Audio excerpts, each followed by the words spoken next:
ইসলামের জন্য আপনারাই বলুন তো, যে আপনার দুইটা ছেলে আছে, কোন একটা ছেলেকে ইসলামের জন্য শহীদ করেছেন? করেছেন? কেউ করেনি, কেউ করেনি। এ ব্রাদার মুসলমান আমার, ইসলামের জন্য আমরা কিছু করতে পারি না, পারছি? দেখো ওইদিকে দেখো আফগানিস্তানের বর্ডার, এইদিকে দেখো বাংলাদেশের বর্ডার, ওগুলো সিভিল পুলিশটি আছে নাকি ওদিকে? সিভিল পুলিশ টিউটি নাকি? নিশি রাতে কার বাসি বাজে, বাজি দেবো বাসি। বসো যুবক, গজলের ভান্ডার আছে রে ভাই, প্রচুর গজল আছে, তোমাদের ফ্রি ভাই নিয়েও চলবে। এখন আসো, একটু পরে আসো, চলো যুবক। কে রে? সুবহানাল্লাহ, আসবে না ওরা? একটু আগে হুজুর কত রকম করে আপনাদের ভাষায় ঝুটছিল না, কি কি গুচড়া ঘুচড়ি ঘুচড়া আপনাদের ভাষায় বলতেছিল। যাই হোক ব্রাদার মুসলমান, আমার দাদু মুসলমান ছিল, আমার আব্বা মুসলমান হলো, আমার আব্বা মুসলমান ছিল, তারপর আমি মুসলমান হলাম, আমি মুসলমান আছি, আমার ছেলে পিলে হবে, আমার ছেলে পিলে মুসলমান হবে, তাই তো নাকি? ইসলামের জন্য আমরা কিছু কষ্ট করি না, আমরা গরুর গোস্ত করমর করমর করে চাওয়ালি মুসলমান। আপনারা তো মহিষের মাংস বেশি খান, গরু মুসলমান আমার, গরুর মাংস খেলে শুধু মুসলমান নয় বাবারে, ইসলামের জন্য কিছু করতে হবে, ইসলামের নীতি কিছু পালন করতে হবে, নবী মুস্তাফার সুন্নাত মোতাবেক আমাদেরকে চলতে হবে। গরু গোস্ত খাওয়া মুসলমান আজকে হয়ে গেলাম, নামে মুসলমান, কামে মুসলমান নয়, হয়েছি বাবা। ইসলামের জন্য সাহাবায়ে কেরাম গলা দিয়ে দিয়েছেন, ইসলামের জন্য সাহাবায়ে কেরাম নিজের জান দিয়ে দিয়েছেন, বিবি দিয়েছেন, ছেলে মেয়ে আত্মীয় স্বজন সবাইকে কুরবানি করে দিয়েছে, জোরে বলুন হযরতে হানজালা নতুন বিয়ে শাদী করে বাসর ঘরের রাত্রে কে জন্য বললো যে নবী নাকি উহুদের ময়দানে চলে গেছে, হানজালার সঙ্গে সঙ্গে উহুদের ময়দানে যে শহীদ হয়ে গেল, জোরে বলেন সুবহানাল্লাহ। এ ব্রাদার মুসলমান আমার, আমি আপনাদের সামনে এমন একজন সাহাবীর ঘটনা বলবো, শুধু চোখ দিয়ে ঝরঝর ঝরঝর করে পানি পড়বে, শুনবেন? শোনাও। কে কে শুনবেন না? হাত তোলো, সবাই শুনবো। ইঞ্জিল চেঞ্জ করেন, আমি বলেছি কে কে শুনবে না, তো সবাই হাত তুলে দিয়েছে। কি কে? ইঞ্জিল চেঞ্জ করতে হবে। তো যাক ব্রাদার মুসলমান আমার, হযরতে বেলালের জীবন কাহিনী আপনারা সবাই হয়তো শুনেছেন বেশি, আমার কাছে শুনবেন বেশি। ব্রাদার মুসলমান বাবাজি বন্ধুগণ আমার, হযরতে বেলাল এত কালো ছিল, এত কালো ছিল, কিন্তু হযরতে বেলালের দিল ভালো ছিল, জোরে বলুন সুবহানাল্লাহ। হযরতে বেলাল যখন কলমা গ্রহণ করেনি, ইসলাম গ্রহণ করেননি, কলমা পড়েননি, তখন হযরতে বেলাল একজনের বাড়িতে দাসী খাটতেন, তার নাম হলো উমাইয়া। কোথায়? জীবনটা আগে নিয়ে দেবো, অল্পটুকু টাইম, আমাকে একটা অব্দি টাইম দিয়েছে, যতক্ষণই ঘটেছে তোমাদের ঘটেছে, আমার কিছু না। এ ব্রাদার মুসলমান বাবাজি বন্ধুগণ আমার, হযরতে বেলাল যখন ইসলাম গ্রহণ করেননি, তখন হযরতে বেলাল উমাইয়ার বাড়িতে থাকতেন। হযরতে বেলাল লোকের মুখে শুনতে পায়, মা আমেনার বেটাকে যে একবার দেখবে সে দিবানা হয়ে যাবে, আব্দুল্লাহর বেটাকে যে একবার দেখবে সে পাগল হয়ে যাবে, দয়ার নবীকে যে একবার দেখবে সে নাকি সঙ্গে সঙ্গে দিবানা হয়ে নবীর প্রেমে মাতাল হয়ে যাবে। এ ব্রাদার মুসলমান, আপনারাই বলুন, আপনাদের এখানে আমাদের প্রধানমন্ত্রী যদি চলে আসে চোপড়াতে, তো আপনারা থাকবেন? হ্যাঁ, সবাই দৌড়াবেন। হযরতে বেলালের কানে কানে কে যেন বলে, শুনো রে, মক্কা নগরে আব্দুল্লাহর বেটা নবী মুস্তাফা জন্মগ্রহণ করেছিলেন, সেই দয়ার নবীকে যে একবার দেখে সে নাকি দিবানা হয়ে যায়, পাগল পারা হয়ে যায়। ব্রাদার মুসলমান মায়েরা বিটিরা আমার, এই খেলা, এই পটল বাজা বন্ধ করো, খেলা বুঝতে পারবো বাবারা আমার। হযরতে বেলাল লোকের মুখে শুনতে পেলেন নবী মুস্তাফার চেহারা দেখলে পাগল হয়ে যাবে। হযরতে বেলাল তার মালিক উমাইয়াকে বললেন, মালিক। বলে কি হয়েছে বলো? বলে মালিক গো, আপনি আমাকে সকালবেলা একটু ছুটি দেবেন। বলে কেন? বলে সকালবেলা আপনি আমাকে ছুটি দেবেন, সন্ধ্যার সময় চলে আসবো। বলে কিসের জন্য বলো? বলে আমার একটু দরকার আছে। মালিক কিন্তু জানে না রে বাবা, হযরতে বেলাল দয়ার নবীকে দেখতে যাবে, জোরে বলুন সুবহানাল্লাহ।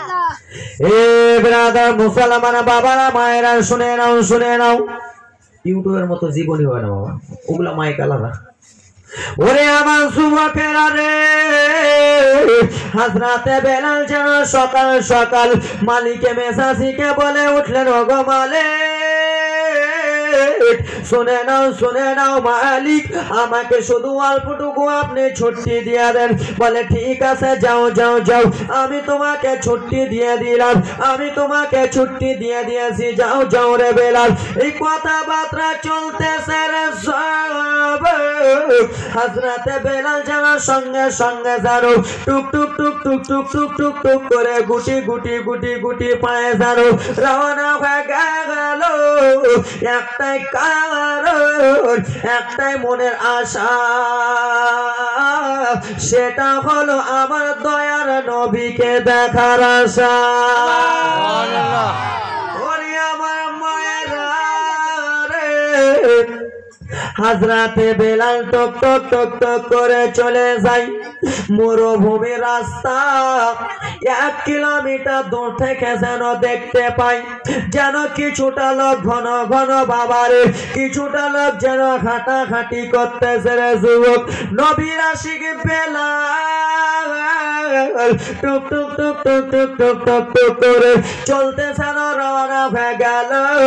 যেমনই কাছে গেছে রে বাবা, কান্না জীবনী আসবে রে মা, চোখের পানি যেন থামতে পারবেন না রে বাবা আমার। হযরতে বেলাল যেমনই কাছে গিয়েছে যেন দেখে একজন লোককে নিয়ে সমস্ত লোকেরা রে পাহারা দিয়ে বসে রয়েছে রে বাবা।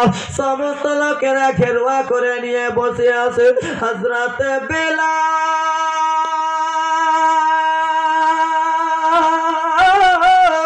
টুক টুক টুক টুক করে সেই লোকগুলোকে যে জিজ্ঞেস করে, বলো গো তোমরা এখানে কাকে ঘেরোয়া করে নিয়ে আসো, তোমরা এখানে কাকে নিয়ে আসো বলো।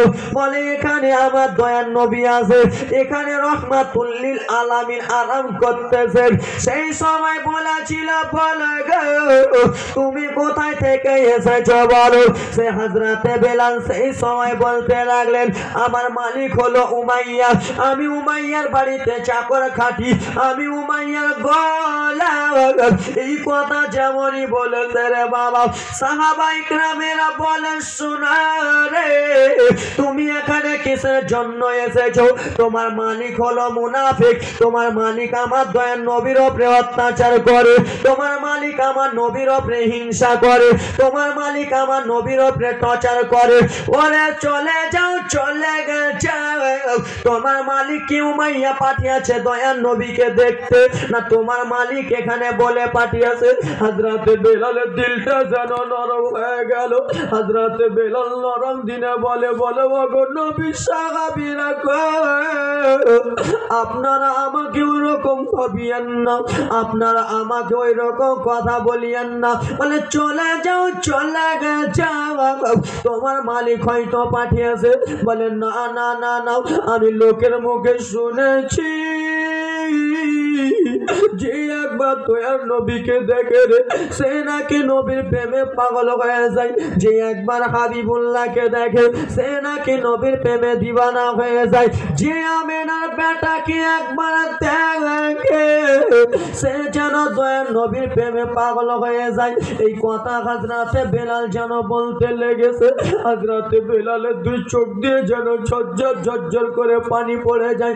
সাহাবা ইকরামেরা বলে, চলে যাও, চলে যাও, তোমার মালিক বলে পাঠিয়েছে। হযরতে বেলাল কেন্দে কেন্দে বলেন, না গো ওগো নবীর সাহাবীরা, আপনারা আমাকে ভুল বুঝিয়েন না, আপনারা আমাকে অন্যরকম ভাবিয়েন না। আমি এখানে এসেছি একবার দয়ার নবীর চেহারা দেখবো, ওই নবীর চেহারা দেখে নাকি পাগল পারা হয়ে যাব। হযরতে বেলালের কাগতি মিনতি দেখে রে বাবা হযরতে বেলালকে যাওয়ার আদেশ দিলেন। যাও যাও যাও যাও, তুমি দেখা করে এসো। সাহাবা ইকরামেরা যেন ঘেরুয়া করে নিয়েছিলেন আমার আকা মাওলা নবীকে, আমার নবী মুস্তাফা দিনের কথাবার্তা বলতেছিলেন রে বাবা। যেমনই সাইড দোয়া হয়েছে, যেমনই রাস্তা খালি করা হয়েছে, হযরতে বেলাল দৌড়াতে দৌড়াতে আমার দয়ার নবীর কাছে চলে গেলেন। দুই চোখের পানি যেন ঝরঝর ঝরঝর করে ফেলে, দুই চোখের পানি যেন গড়গড় করে পড়ে যায়। আমার নবী বলে, বলো কিসের জন্য তুমি কান্না করতেছো, কিসের জন্য তোমার চোখে পানি? হযরতে বেলাল কেঁদে কেঁদে বলে, নবী গো, আমি লোকের মুখে শুনেছি আপনি রহমাতুল লিল আলামিন, আমি লোকের মুখে শুনেছি আপনার চেহারা সে একবার দেখে সে নাকি দিবানা হয়ে যায়, আপনাকে যে একবার দেখবে সে আপনার প্রেমে পাগল হয়ে যাবে। খোদার কসম একবার, খোদার কসম দুইবার, ইয়া রাসূলুল্লাহ আমি বেলাল আপনাকে দেখে আপনার প্রেমে দিবানা হয়ে গেছি। আমি আপনাকে দেখে আপনার প্রেমে মাতোয়ারা হয়ে গেছি। বাহ, আপনাকে দেখে আমি আপনার প্রেমে দিওয়ানা হয়ে গেলাম ইয়া রাসূলুল্লাহ নবী গো। বাহ বাহ, এবার তো আসতে সময়। ও বালা গো, এই কথাবার্তা যেন চলতেছেন। হযরতে বেলাল আমার দয়ার নবীকে বলে, রাসূল নবী গো,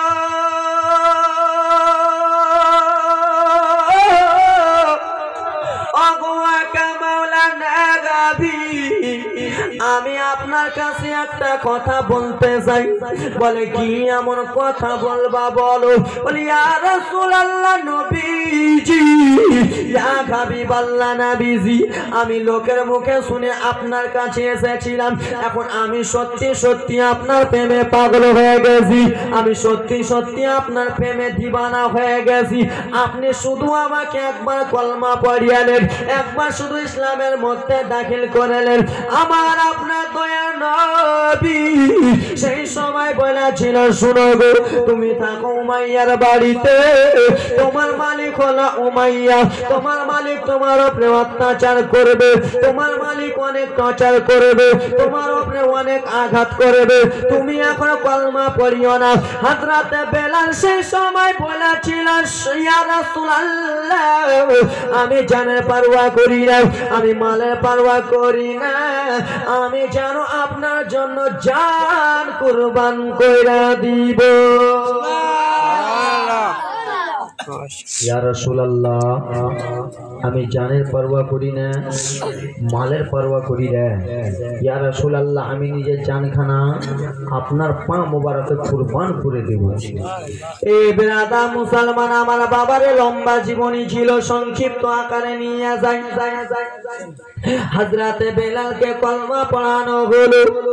হযরতে বেলাল চলে গেলেন মালিকে মেজাজের কাছে, উমাইয়ার কাছে। রে বাবা, উমাইয়ার কাছে গেল। যেই বেলাল রাত 10টার সময় ঘুমাতেন, মোটামুটি টাইম ধরে আজকালকার মানুষের পড়াশোনার সময় 11টা 12টা 10টা 12টার সময় কারা ঘুমায়? যারা টটো করে মোবাইলে কথা বলে ফোনটা টিপে। বুঝে নিয়েছি সারা নিশিরা তার কি হাসাবো খালা, তাহলে আমি হাসাবো তো পেটের লাড়ি ছিড়িয়ে, কাঁদাবো তো চোখের পানি ধমতার না। কিন্তু ওরে আমার যুবকেরা, বাবারা, মায়েরা, বিটিরা শুনে নাও গো, হযরতে বেলাল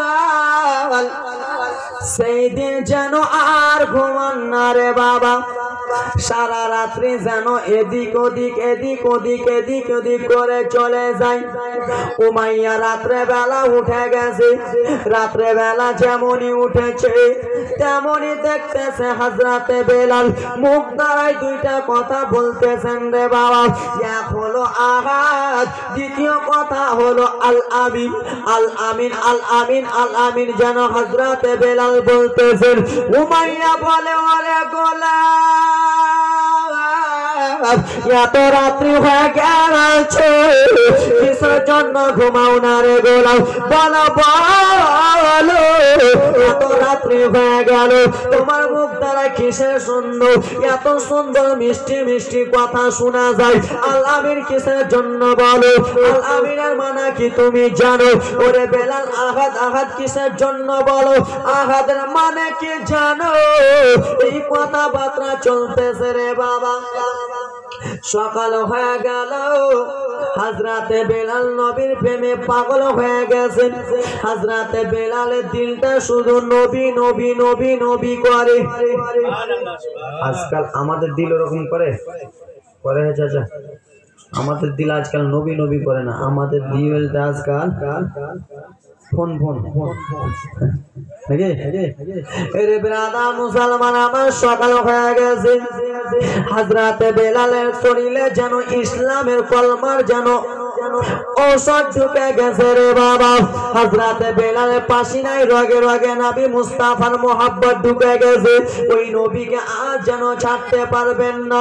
ও আমার মায়েরা বিটিরা রে, কান্না জীবনে আসবে আমার, অল্পটুকু সহ্য করেন। কেবল চালুটা করলাম নাকি, কেবল এখন টেলারটা মারলাম, টেলারটা মারি, তো বাকি আছে। হযরতে বেলাল সকাল সকাল উঠে কাবা ঘরে চলে গেলেন। যে কাবা ঘরে শত শত মূর্তি রাখা থাকতেন, শত শত মূর্তি গুলো থাকতো রে বাবা। কাউরের নাম লাতুসা, কাউরের নাম উদবা, এরকম নামে মূর্তি গুলো ছিল রে বাবা। হযরতে বেলাল নবীর কলমা পড়ে নিয়েছে রে বাবা। কাবা ঘরের মধ্যে ঢুকে গেলেন। কাবা ঘরের মধ্যে যে দেখে রে বাবা মূর্তি গুলো দাঁড় করা রয়েছে। হযরতে বেলাল সেই সময় বলতে লাগলো, ওরে আল্লাহ কাবার মূর্তিরা বলো, এতদিন আমরা তোমরাকে মানতেছিলাম, এতদিন আমরা তোমার সেবা করতেছিলাম, এতদিন আমি তোমাকে দেখভাল করতেছিলাম রে। আজকে কিন্তু আমি দয়ার নবীর কলমা পড়ে নিয়েছি। তোমাকে এতদিন আমরা ভগবান মানতেছিলাম, এতদিন আমরা তোমাকে নিজের আপন মানতেছিলাম। আজকে আমি তোমার গায়ে এমন একটা জিনিস দিব, তুমি রক্ষা করো। দিয়া দিল বাবা, রক্ষা করতে পারলেন না। আবার এরকম করে রাখিয়া দিলে, রক্ষা করতে পারলো না। বলে ওরে বলো বলো, তাহলে তুমি কেমন রয়েছো, কেমন তুমি আল্লাহ ভগবান রয়েছো? এই কথাবার্তা যেন চলতেছে রে বাবা। কাবা ঘরের বাইরে থেকে কে যেন দেখে নিয়েছে, কাবা ঘরের মূর্তি গুলো কে যেন ভাঙতেছেন, কে যেন ভাঙতেছেন রে বাবা আমার। ও শোনো রে, কাবা ঘরে কে রয়েছে বলো বলো। হযরতে বেলাল আজ যেন থাকলেন না। দৌড়াতে দৌড়াতে দৌড়াতে মালিকের মেসাজির বাড়ি চলে গেলেন। মালিকের কাছে যেন মালিকের বাড়িতে চলে গেলেন। পিছন পিছন সেই লোকটাও যেন চলে গেলেন। বলে ওরে শুনে নাও শুনে নাও রে, তোমার বাড়ির গোলামেরা না হলে তোমার বাড়ির লোকেরা কাবা ঘরের মধ্যে ঢুকেছিল, শত শত মূর্তি গুলো ভেঙে দিয়েছে। আজকে তার বিচার করা হোক। শত শত গোলামেরা কে ডাকলো, এবার যেন কান্না জীবনী আসবে রে মা। শত শত গোলামেরা এলো, আসার পরে বলে বলো বলো গো, তুমি কি কাবা ঘরের মধ্যে গিয়েছিল? বলে আমি কাবা ঘরে যাই নাই। আরেকজনকে জিজ্ঞেস করে বলো রে, তুমি কি কাবা ঘরে গিয়েছিল? বলে আমি কাবা ঘরে যাই নাই। কিন্তু হযরতে বেলাল জানের পরোয়া করলেন না রে, হযরতে বেলাল মালের পরোয়া করলেন না। হযরতে বেলাল নিজের শরীরের দিকে দেখলেন না। বলে হ্যাঁ হ্যাঁ মালিক গো, আমি কাবা ঘরে গিয়েছিলাম। বলে কাবা ঘরে মূর্তি গুলো ভেঙেছো? বলে হ্যাঁ হ্যাঁ ভেঙে দিয়েছি। এই কথা যেমনই বলেছে, উমাইয়া তখন হযরতে বেলালের হাতখানা ধরে নিলেন, দুইটা হাতকে বেঁধে দিলেন। বেঁধে দেওয়ার পরে বলে বেলাল রে, ও বেলাল বলো বলো রে বেলাল, তুমি কি ইসলাম গ্রহণ করেছো রে বেলাল? তুমি রাত্রে বেলা আল আমিন আল আমিন বলতেছিলা, আহাদ আহাদ বলতেছিলা, আল আমিনের মানে কি তুমি জানো রে বেলাল? হযরতে বেলাল জানের পরোয়া করলো না, হযরতে বেলাল মালের পরোয়া করলেন না। হযরতে বেলাল জানা বললেন আল আমিনের মানে সত্যবাদী। বলে বেলাল তুমি আমার খরিদ করা গোলাম রে বেলাল, আমি তোমাকে খরিদ খরিদ করে নিয়ে এসেছি, আমি তোমাকে কিনে নিয়ে এসেছি, তুমি কি ইসলাম গ্রহণ করে নিয়েছো? হযরতে বেলাল বলল হ্যাঁ হ্যাঁ ইসলাম গ্রহণ করে নিয়েছি। যেমন এই কথা বলেছে রে মায়েরা, হযরতে বেলালকে যেন নিয়ে চলে গেলেন ঘরের ভিতরে। ঘরের ভিতরে নিয়ে যে হযরতে বেলালের দুইটা হাতকে যেন রশি দিয়ে বেঁধে দিলেন রে বাবা। আর রশি দিয়ে বেঁধে হযরতে বেলালের যেন পিঠ মোবারকে চাবুক চালাই রে, পিঠ মোবারকে এত জোরে জোরে চাবুক চাবাই রে, হযরতে বেলালের শরীরগুলো যেন লাল লাল লাল লাল হয়ে যায়। ওরে আমার বাবা উমাইয়া বলে বেলাল কলমা ছেড়ে দে। হযরতে বেলাল বলে আমি কলমা ছাড়বো না। ওরে আমার মায়েরা বিটিরা রে, হযরতে বেলালের জীবন কাহিনী শোনো। হযরতে বেলালের দুইটা পাকে রশি দিয়ে বাঁধলেন, দুইটা হাতকে যেন রশি দিয়ে বেঁধে দিয়েছে। বলে বেলাল তুই নবীর কলমা ছেড়ে দে রে বেলাল, তুই মুসলমান হয়েছে সেটা ছেড়ে দে। আমি হযরতে বেলাল বলে না না কলমা ছাড়বো না। যেমন এই কথা বলেছে রে বাবা, বড় বড় পাথর, বড় বড় পাথর গুলো নিয়ে যে রে হযরতে বেলালের এক হাতে একটা চাপিয়ে দিয়েছে, দুই হাতে দুইটা পা হাতে চাপিয়ে দিয়েছে। হযরতে বেলাল হাতে যেমনই চাপিয়েছে রে বাবা, হযরতে বেলাল শুধু কান্দে উমাইয়া রে, আমাকে কি যন্ত্রণা দিতেছিস রে, আমাকে কি এমন আঘাত দিতেছিস রে, আমি আর এত ব্যথা সইতে পারি না, আমি আর এত কথা সহ্য করতে পারি না।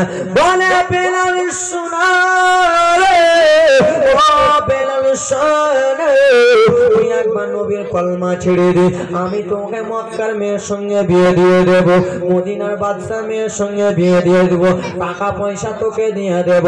হযরতে বেলাল বলে শোনো শোনো ভাইয়া শুনে নে, আমি বেলাল ওইগুলো চাই না, মেয়ে চাই না, বাড়ি গাড়ি অট্টালিকা জমি জায়গা চাই না, আমি বেলাল শুধু আমার দয়ার নবী চাই। আমি বেলাল দয়ার নবী চাই বাবা, জীবনটা জমি আসবে বাবা। ওরে আমার আল্লাহর বান্দারা।